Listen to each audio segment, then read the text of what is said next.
the stars of your Dragon Ball Z comp breakdown. So, JJ McCarthy, Michael Penix Jr. People are talking about JJ. You know, with the Patriots, it's the Patriots are going to either take Drake, take JJ, or they're going to trade back. If they trade back, now it's been reported they might take Michael Penix Jr.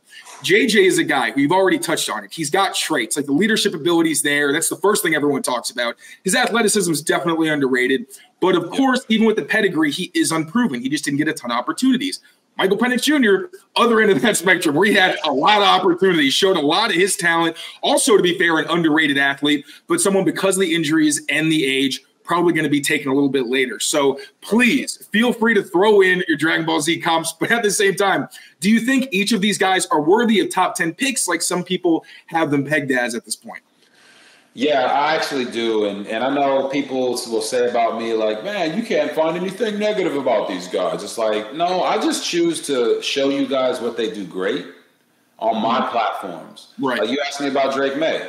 I told you about Drake May. I told you about some of his shortcomings. But on my platform, I don't need to tell you that. You got enough people out there telling you how bad these guys are. Yes. I'm going to tell you what they do great. So for JJ, I said he's Android 17. I'm a Dragon Ball Z nerd. I love it. Android 17, when he first shows up, is he's very undisciplined. He's an undisciplined, disciplined fighter, right? He just, oh, look, there's someone over there. I'm going to go whip their ass. And he goes and whips them. I want to be stronger than that guy. And he just does stuff on a whim, right? JJ was the same way when he first got to Michigan. I want to make every throw, every run, every big play, every single play. Well, by the time he got to his junior year, he was no longer doing that. He was making the right play. He was making the right throw. And I felt like that progression between him and Android 17 is what you saw in Dragon Ball Z, where 17 eventually becomes a park ranger. And he's like the most efficient park ranger of all time. And he's like, you know, toying with bad guys, making sure that the animals are all safe. And then he saves the world a couple times, right? When you need them, they show up. 3rd and 7 plus, JJ McCarthy has the best QBR in the entire college football. So for me, I've heard people say, oh, he was carried by the team. He was not carried by that team. Yes, I know he didn't throw a pass in the second half of one of the games. I get it. You just mad because you couldn't win the game like he won the game. But for what they asked him to do, he did it to perfection. And he has the skill set to do more. They just didn't ask him to do it. So that, to me, I'm not going to hold that against JJ. I like him as a guy. You hear all the leadership stuff, but sometimes people say it so much that it almost sounds like they're coping for his ability. And I hate that. No one's coping for his ability. He has extreme ability. Does he have the same arm as some of the other guys? No, but he's got plenty enough arm. And this is all respect to him as well. He ain't got a Chad Pennington arm. Okay? He's got more than enough arm. It's just that, Caleb Williams is ridiculous, and Michael Penix has the strongest arm in the draft. It is ridiculous. What is it? So for Penix, I said Penix is Piccolo. And it's not just because he's black. Everyone that follows Dragon Ball Z knows that the Namekians are black, and they blew up. I can't believe it. I'm going to stop, but I was upset about that. I ain't going to lie.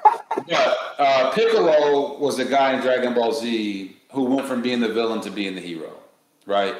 Michael Penix Jr. had 4 season-ending injuries at Indiana before he went to Washington. So not necessarily the villain, but kind of forgotten about.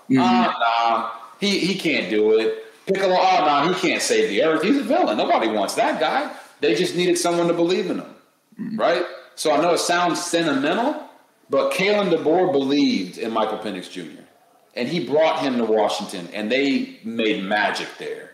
Goku believed in Piccolo, and when he did that special beam cannon against Raditz and basically killed both of them, it was because Goku knew that Piccolo could save the earth, and he could make it happen. So they both got a special beam cannon, and I've said this time and time again about Michael Penix. He is a lefty, but he throws it just right.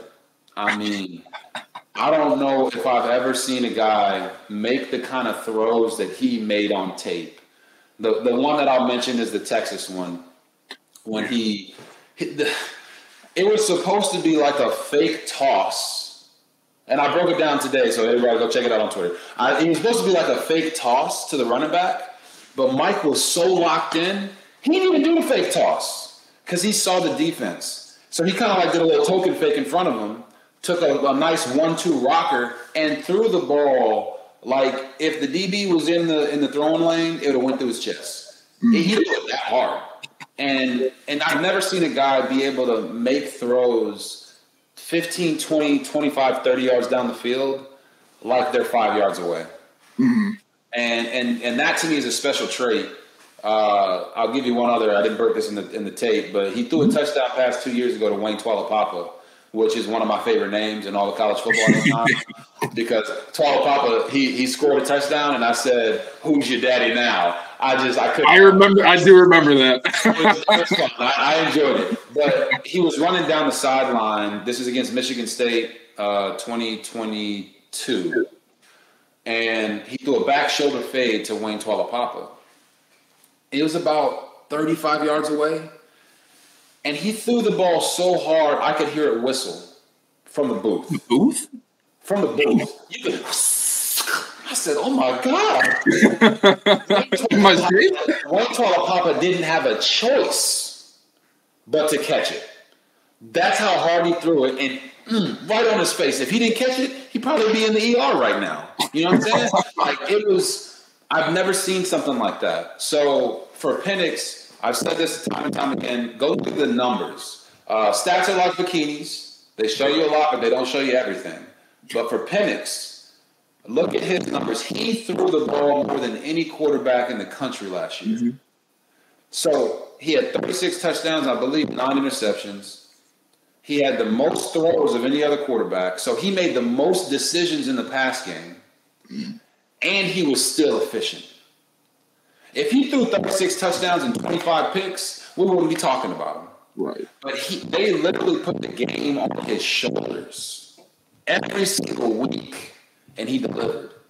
That, to me, is a special type of player. That, to me, is a guy that I think NFL coaches, they want to have him because they know there's nothing that they can put on his shoulders that he won't be able to handle. The more I think about McCarthy and Penix, honestly, they're very similar because also guys, like you said, when they're called upon, they make the play. And also, they talk about Penix and McCarthy, both guys where you talk about character first, but Penix is more because it's like this dude has ice in his veins. Like, he's not scared of anything. He's a great leader. And you already know in crunch time, like, he'll make that throw to Rome Odunze, say, that you got your X one-on-one. Is he going to win?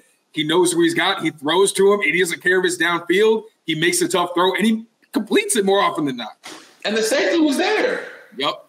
The safety was cheating to Rome Odunze. You're talking about the Oregon game. I know you're talking about. Yeah. He was cheating to Rome, and Mike said, "Man, that don't matter." You know what I'm saying? Like, he just beat him with the throw, and I just think I know it sounds like a Michael Penix love fest, but I just have a great appreciation for guys that do things that I just haven't seen before. And the way he throws the ball is like, man, that's special. That is really – that's next level. And I know we all talk about Mahomes and what he does. Mahomes is just creative and can throw from any platform. This guy has an arm that is like once-in-a-generation type of arm. So that's saying a lot. Last thing on these guys, I feel like another similarity. Both of them get kind of criticism for their lack of touch. You know, it's more like they're like that javelin where it's kind of getting on you real quick. I'm curious, is that something you can still make work in the NFL? Is that something you can develop? Penix has plenty of experience, but is that something you can add to your game, or is it just something that, hey, it's how they throw, just make it work? No, I do think he has touch. Like, I know Kaepernick, when he came out, that was a knock on Cap. Like, everything he threw was 1,000,000 miles an hour. I don't think Penix is the same way. I think we get a little enamored with some of the throws we were just talking about. So it makes you feel like, damn, is he throwing like that all the time? Like, he's really not. He's not throwing a 5-yard shallow like he's throwing a 30-yard post. So I think he does have touch. He has missed some throws 15 yards and underneath because he's trying to, like, get it there. But that's any quarterback. Again, I think for him it's just a matter of getting used to the NFL structure. And he has more than enough arm. I kind of went through this when I was even going up from high school to college to the NFL.